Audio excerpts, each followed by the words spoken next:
मैं भारत को भारतीयता की मान्यता के आधार पर फिर से खड़ा करना चाहता हूं, उस काम में लगा हूं।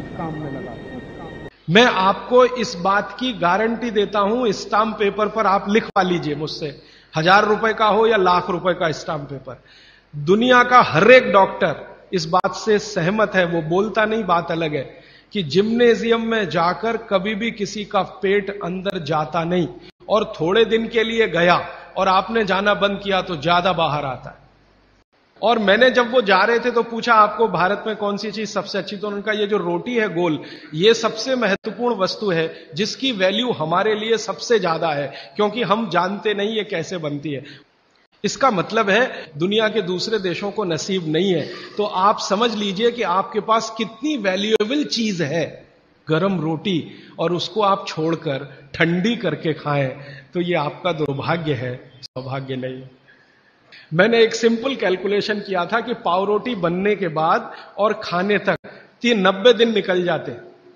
हमारे आयुर्वेद शास्त्र में भागवत जी कहते हैं कि पिसा हुआ आटा, वो ये कहते हैं कि 15 दिन से ज्यादा पुराना कभी भी मत खाना, 15 दिन मैक्सिमम, वो भी गेहूं के लिए। ये चना और मक्की और ज्वारी, इसके लिए तो 7 ही दिन कहा हुआ।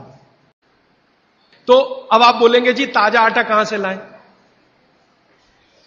चक्की है, जिंदाबाद। हिंदुस्तान में हजारों लाखों वर्षों से आटा ताजा बनाकर रोटी बनाने की परंपरा है कि नहीं? जो माताएं यहां बुजुर्ग हैं, इन्होंने अपना गांव देखा होगा, अपने गांव के घर की चक्की देखी होगी, और हमारे घरों में ये जो चक्की चलाने का काम माताएं करती रही हैं, किसी को भी सिजेरियन डिलीवरी नहीं हुई है। चक्की चलाने वाली माताओं के पैरों में दर्द नहीं है, चक्की चलाने वाली माताओं को कभी भी कंधा नहीं दुख रहा है, गर्दन नहीं दुख रही है, नींद अच्छी आ रही है, डायबिटीज नहीं है, हाइपरटेंशन नहीं है, ब्लड प्रेशर नहीं बढ़ा है, 48-50 बीमारियां नहीं है। और जो माताएं पिसा हुआ आटा ला रही हैं, कैप्टन कुक, आईटीसी का, उनके घरों में डायबिटीज भी है, अर्थराइटिस भी है, हाइपरटेंशन भी है, ये भी है वो। हम जब चक्की चलाते हैं तो एक दिन चला के देखिए तो आपको समझ में आए, सबसे ज्यादा दबाव पेट पे पड़ता है। और मां के पेट में एक एक्स्ट्रा ऑर्गन है जो पिता के पेट में नहीं है, जिसको गर्भाशय कहते हैं। और गर्भाशय के बारे में आयुर्वेद के सारे रिसर्च और आधुनिक विज्ञान के सारे रिसर्च ये कहते हैं कि ये गर्भाशय के आसपास के एरिया में जितना हलन चलन हो उतनी इसकी फ्लेक्सिबिलिटी है। फ्लेक्सिबिलिटी माने मुलायमियत, ये हमारे गर्भाशय का सबसे बड़ा गुण है। तब मेरे समझ में आया कि जो माताएं नियमित रूप से चक्की चला रही हैं उनको सिजेरियन डिलीवरी नहीं हो रही है, क्योंकि गर्भाशय की इलास्टिसिटी मेंटेन है, तो आसानी से बच्चा बाहर आ रहा है बिना किसी ऑपरेशन के। तब मुझे ध्यान आया कि हमारी जो पुरानी माताएं हैं उनके 8-8, 10-10 बच्चे होते थे, कभी सुना नहीं कि सिजेरियन। वो दाई आती थी गांव की, जो एमबीबीएस नहीं है, एमडी नहीं है, एमएस नहीं है, और बच्चे करा के चली जाती थी, ऐसे ही जैसे दाल पका के कोई चला गया या चावल पका के कोई चला गया। हां, ऐसे होता है। और आयुर्वेद तो यहां तक कहता है कि मां का गर्भ 7वें महीने तक चक्की चलाने की अनुमति देता है। मां को 7वें महीने तक चक्की चलवाई जा सकती है, 8वें महीने में नहीं, फिर उसको बंद कर देना अच्छा है। और उतने 7 महीने की चक्की आपके लिए पर्याप्त है कि वो बच्चा बिना सीजर के हो। और जो बच्चे बिना सीजर के हैं उनके जीवन को आप देख लें, और जो सिजेरियन है उनके जीवन को देख लें, जमीन आसमान का अंतर है। सीजर बच्चे ज्यादा बीमार हैं, समय समय पे बीमारियां हैं। जो बिना सीजर हैं वो सब स्वस्थ हैं, दुरुस्त हैं, तंदुरुस्त हैं। ब्रेन का डेवलपमेंट भी उनका अच्छा है, लॉजिक को डेवलप करने की कैपेसिटी, कल्पनाशीलता उनमें दूसरे बच्चों से ज्यादा है। तो अब आप इसको अपने जीवन में कैसे उतारेंगे इस सूत्र को? अगर संभव हो तो एक एक चक्की ले लीजिए, संभव हो तो। इससे कई फायदे हैं। आपको सबसे बड़ा फायदा तो यह है कि अगर आपको एक्स्ट्रा वेट है और आप उसको लूज करना चाहते हैं, 15 मिनट सुबह अगर आपने चलाया, 3 महीने बाद आप देखना 12 से 13 किलो वजन कम होगा आपका, सिर्फ 15 मिनट की चक्की। रामदेव जी चक्की चलवाते हैं कि नहीं? आप चलाते हैं कि नहीं? लेकिन वो चक्की चलाते हैं जिसमें कुछ होता ही नहीं है, ऐसे ऐसे चलवाते हैं कि नहीं? तो असलियत में ही चला लो, कुछ तो आटा तो मिलेगा।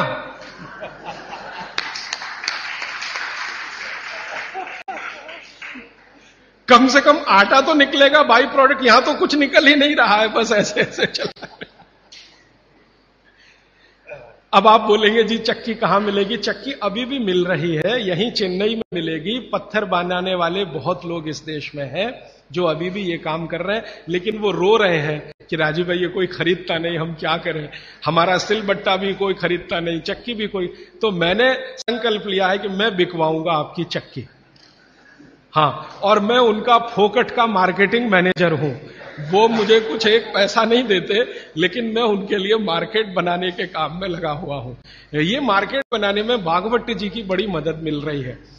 और मैं आपको एक बहुत गहरी बात कहने आया, वो माताओं बहनों को विशेष रूप से, उम्र के एक पड़ाव में जब आप 45 वर्ष के आसपास हो जाएंगी, तब आपको गर्भाशय के बहुत सारे कॉम्प्लिकेशन शुरू होंगे। सबसे बड़ा कॉम्प्लिकेशन तो यहीं से शुरू होगा कि आपको मेनोपॉज पीरियड शुरू होगा, मेंसेस साइकिल आपकी बंद होगी, मेनोपॉज पीरियड शुरू होगा। और उस पीरियड में जितने कॉम्प्लिकेशन हो सकते हैं वो बच्चे के जन्म के समय भी नहीं होते कभी। और कई कॉम्प्लिकेशन तो ऐसे जिनको कोई मां समझ भी नहीं पाती कि ये क्या हो रहा है मेरे साथ। अचानक से पसीना आएगा, पूरा शरीर पसीने से भर जाएगा, फिर थोड़ी देर में ठंड लगना शुरू हो जाएगी, फिर थोड़ी देर में तमतमा जाएगा चेहरा, एकदम गर्मी, फ्लैशेस। समझ में नहीं आता किसी मां को कि अभी थोड़ी देर पहले पसीना था, अभी इतनी गर्मी आ गई और अभी इतनी ठंडी लगने लगी। इतने वेरिएशन होते हैं, मिनट मिनट में वेरिएशन होते हैं। मन आपका इतना डिप्रेशन में चला जाएगा, इतना अवसाद में चला जाएगा कि दुनिया बिल्कुल बेकार है, इसमें क्या करना जिंदा रह के। ये डिप्रेशन, कारण उसका एक ही है कि कुछ हार्मोन्स आपके शरीर में बनना बंद हो जाएंगे। अब हार्मोन्स बनेंगे ही नहीं तो फिर मुश्किलें ये सब आती हैं। तो भगवान की व्यवस्था ऐसी है, 45-50 साल की उम्र में हर मां को दूसरा जन्म लेना पड़ता है, ऐसा कहा जाता है। तो ये जो दूसरे जन्म की समस्याएं हैं, लेकिन भागवत जी कहते हैं कि इनको कंट्रोल करके रखा जा सकता है। अब मैं तीसरे सूत्र पे आ रहा हूं। तीसरा सूत्र विशेष रूप से माताओं बहनों के लिए वो कह रहे हैं कि माताओं और बहनों की मासिक धर्म बंद होने के बाद की जो अवस्था है, इसमें परमानेंट कोई क्योर नहीं है, क्योंकि जो हार्मोन बनना बंद हो गए वो तो हो ही गए, उनको बाहर से भी नहीं डाला जा सकता। लेकिन भागवत जी ये कहते हैं कि उसको कंट्रोल करके रखा जा सकता है। तो वो कहते हैं कि कंट्रोल करके रखने में मां के रसोई घर के जो उपकरण हैं, उपकरण, इंस्ट्रूमेंट्स, इनकी मदद आप ले सकते हैं। तो रसोई घर का उपकरण सबसे अच्छा मैंने कहा चक्की, इसकी मदद ले सकते हैं। और दूसरा एक उपकरण और है रसोई घर में, सिलबट्टा। अब नियमित रूप से आप सिलबट्टा चला रहे हैं और चक्की चला रहे हैं तो यूट्रस के आसपास की जो मांसपेशियां हैं वो हमेशा नरम और मुलायम रहने ही वाली हैं। तो आपकी जिंदगी के कॉम्प्लिकेशन 45 साल के बाद कम रहने ही वाले हैं।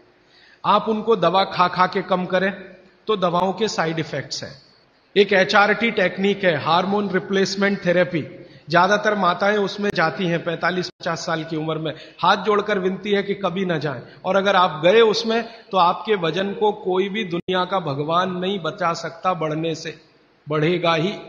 क्योंकि हार्मोन रिप्लेसमेंट थेरेपी में जो मेडिसिन है वो सब मेद बढ़ाने वाली है। मेद माने शरीर में एक्स्ट्रा वेट बढ़ाने वाली।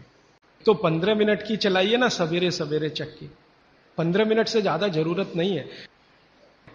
तो 3 सूत्र अभी तक मैंने आपको भागवत जी के बता दिए। और इन 3 सूत्रों में एक छोटी सी जानकारी और, कि आप पुरुष भी चाहें तो जिनको पेट अगर बढ़ा हुआ है और आप चाहते हैं कि ये कम हो, तो आप भी 15 मिनट चक्की चला सकते हैं सुबह सुबह। आप भी चाहें तो सिलबट्टे पे चटनी बना सकते हैं। अगर आपने भी चक्की चलाई और सिलबट्टे पे चटनी बनाई तो आपकी चटनी तो बनेगी ही और आटा तो पिसेगा ही। आपका जो पेट है ये अंदर चला जाएगा, जो आपको किसी भी जिम्नेजियम की मदद से नहीं जाएगा।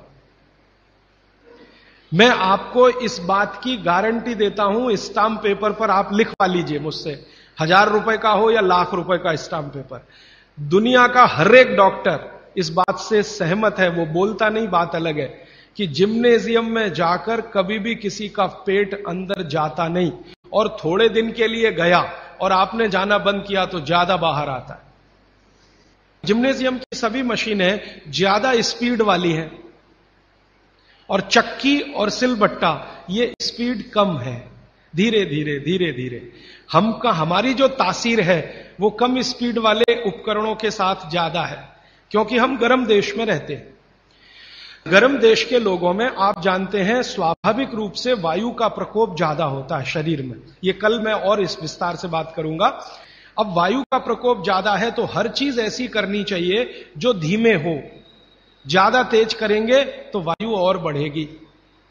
इसलिए यहां के जो डांस है ना, उनके स्टेप्स, जैसे भरतनाट्यम, जैसे कथक, कथकली, ओडिसी, कुचिपुड़ी, ये सब डांस के स्टेप आप देखो स्लो है।